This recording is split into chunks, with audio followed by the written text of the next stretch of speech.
सभी को मेरा नमस्कार। आज है 9 फरवरी। तो आज के वीडियो का टॉपिक है पॉलिटी यानी भारत की राज्य व्यवस्था।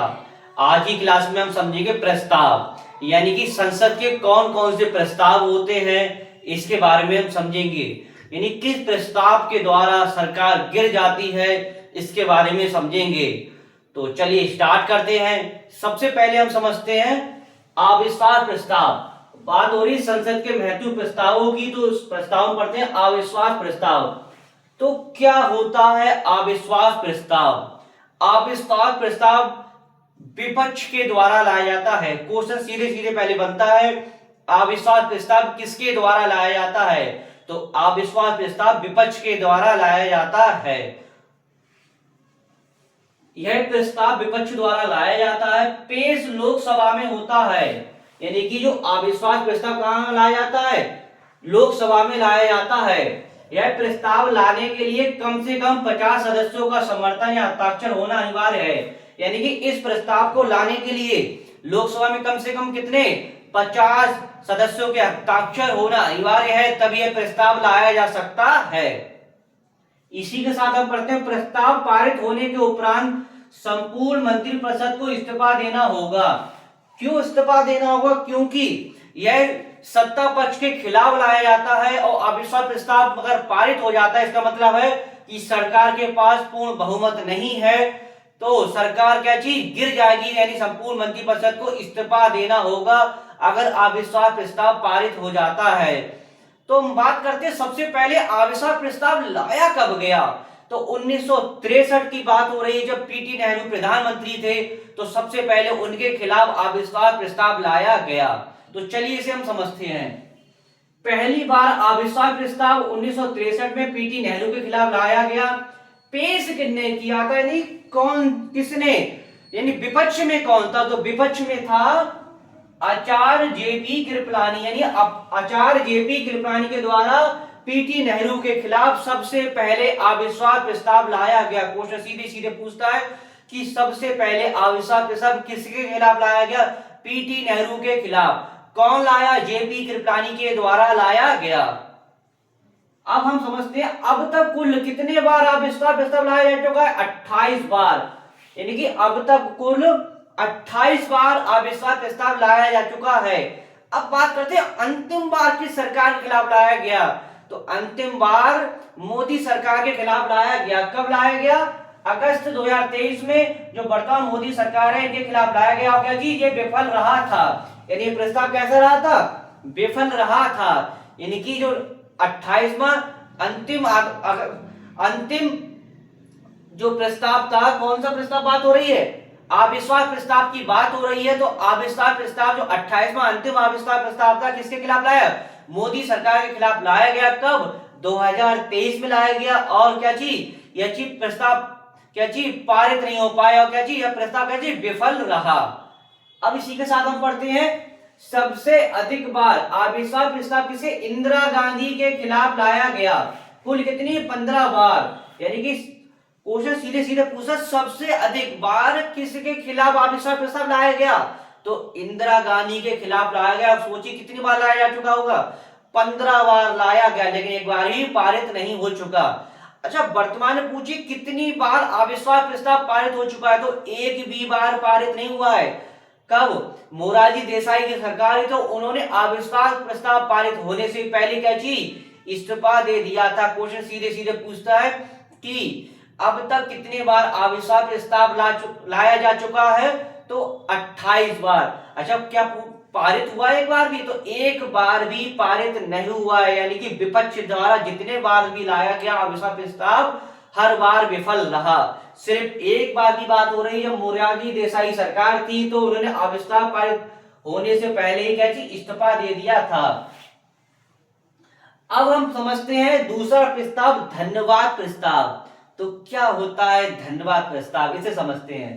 तो धन्यवाद प्रस्ताव भारत की संसद में राष्ट्रपति के अभिभाषण के बाद लाया जाने वाला एक औपचारिक प्रस्ताव है। यानी कि भारत की संसद में राष्ट्रपति के अभिभाषण के बाद लाए जाने वाले एक औपचारिक क्या है प्रस्ताव है, जो सरकार की भावी नीतियों और उपलब्धियों पर आभार व्यक्त करता है। यानी कि सरकार की भावी नीतियों को क्या जी आभार व्यक्त करता है, यानी राष्ट्रपति के अभिभाषण के बाद, यानी कि उनका धन्यवाद व्यक्त करने के लिए, यानी सरकार की आगामी नीतियों के आभार व्यक्त करने के लिए।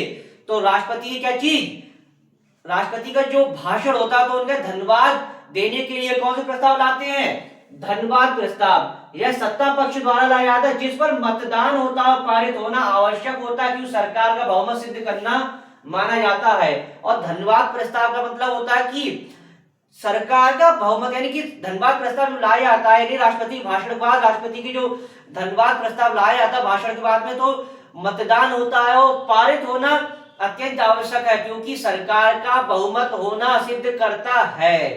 तो ये क्या था, धन्यवाद प्रस्ताव।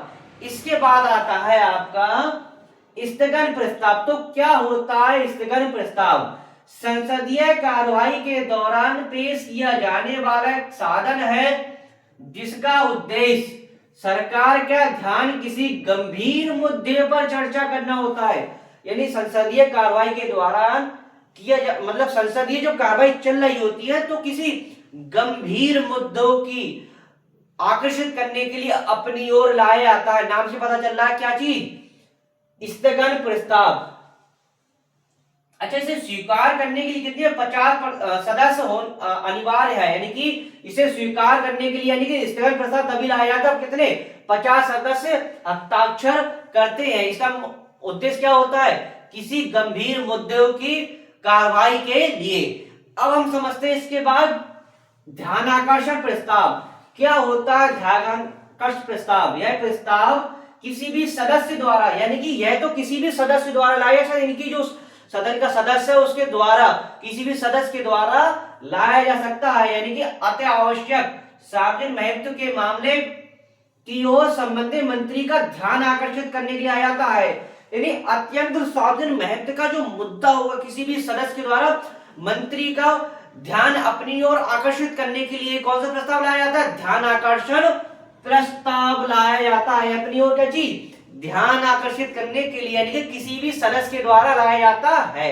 अब हम समझते हैं निंदा प्रस्ताव। तो क्या होता है निंदा प्रस्ताव, तो भैया निंदा प्रस्ताव होता है सदन में विपक्ष के द्वारा लाया जाता है। सबसे पहले समझिए निंदा प्रस्ताव होता है जो विपक्ष होता है वो जो सत्ता पक्ष होता है उसकी निंदा करता है। तो क्या चीज, कौन सा प्रस्ताव है, निंदा प्रस्ताव लाया जाता है।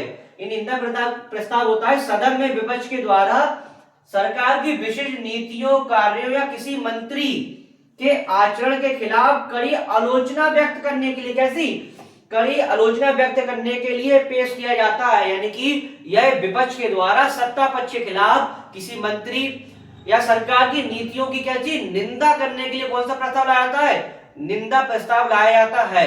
अब हम समझते हैं मेन चीज, नोट में समझते हैं अविश्वास प्रस्ताव में सरकार गिर सकती है। यानी कि जब अविश्वास प्रस्ताव पारित हो जाता है, विपक्ष लाता है तो सरकार गिर जाएगी, लेकिन जब निंदा प्रस्ताव आएगा तो सरकार नहीं गिरेगी, बल्कि क्या चीज, ये क्या चीज सिर्फ निंदा करने के लिए आता है। तो आपने आज की क्लास में क्या समझा, अविश्वास प्रस्ताव समझा, दूसरा धन्यवाद प्रस्ताव समझा, तीसरा ध्यानाकर्षण प्रस्ताव समझा, चौथा स्थगन प्रस्ताव समझा और लास्ट कौन सा समझा, निंदा प्रस्ताव समझा। तो एक बार फिर से समझ लेते हैं। अविश्वास प्रस्ताव आपका क्या चीज, अविश्वास प्रस्ताव विपक्ष के द्वारा लाया जाता है और कहां पेश किया जाता है, लोकसभा में पेश किया जाता है। अब तक कितनी 28 बार अविश्वास प्रस्ताव लाया जा चुका है। अंतिम बार 2023 में मोदी सरकार के खिलाफ लाया गया, जो चीज क्या चीज विफल रहा। अच्छा, अविश्वास प्रस्ताव पारित होने के बाद संपूर्ण मंत्रिपरिषद को क्या चीज, इस्तीफा देना पड़ता है। सबसे अधिक बार अविश्वास प्रस्ताव किसके खिलाफ लाया जा चुका है, इंदिरा गांधी के खिलाफ लाया जा चुका है। कितनी बार, 15 बार। और सबसे पहले कौन लेके आया, सबसे पहले किसके खिलाफ लाया गया, तो जो वर्तमान में पीटी नेहरू प्रधानमंत्री थे, इनके खिलाफ लाया गया। अब हम बात करते हैं कौन सा, धन्यवाद प्रस्ताव। धन्यवाद प्रस्ताव क्या होता है, यानी कि राष्ट्रपति के अभिभाषण के बाद क्या चीज, उनका क्या चीज धन्यवाद व्यक्त करने के लिए, यानी सरकार की जो नीतियां हैं उनका क्या चीज धन्यवाद व्यक्त करने के लिए कौन सा प्रस्ताव लाया जाता है, धन्यवाद प्रस्ताव लाया जाता है। जो क्या चीज, उसका क्या चीज मतदान होता है। मतदान के बाद क्या चीज, उसका जो मतदान के बाद बहुमत सिद्ध करना अनिवार्य होता है, क्योंकि सरकार का क्या चीज बहुमत होना माना जाता है। इसके बाद आता है आपका स्थगन प्रस्ताव। स्थगन प्रस्ताव आपका क्या होता है? स्थगन प्रस्ताव आपका होता है कि संसदीय कार्रवाई के दौरान किसी गंभीर मुद्दे की बात अपनी ओर ध्यान आकर्षित करने के लिए क्या चीज कौन सा स्थगन प्रस्ताव लाया जाता है? अब लाता है ध्यानाकर्षण प्रस्ताव। ध्यानाकर्षण प्रस्ताव सदन का किसी भी सदस्य द्वारा मंत्री या फिर सदन की जो कार्रवाई चली होगी वो अपनी ओर किसी गंभीर मुद्दे को अपनी ओर ध्यान आकर्षित करने के लिए आया था ध्यानाकर्षण प्रस्ताव। अब अंतिम है निंदा प्रस्ताव। तो निंदा प्रस्ताव क्या होता है? निंदा प्रस्ताव आपका होता है जो सरकार की जो आलोचना करने के लिए कौन सा प्रस्ताव लाया जाता है? निंदा प्रस्ताव लाया जाता है। ये क्या थे आपके प्रस्ताव। तो आशा करता हूं वीडियो आपको अच्छा लगा। वीडियो को अधिक से अधिक लाइक कीजिएगा, शेयर कीजिए, कमेंट्स कीजिएगा। इसके बाद वीडियो समाप्त करते हैं। नेक्स्ट वीडियो नेक्स्ट टॉपिक के साथ मिलेंगे। धन्यवाद।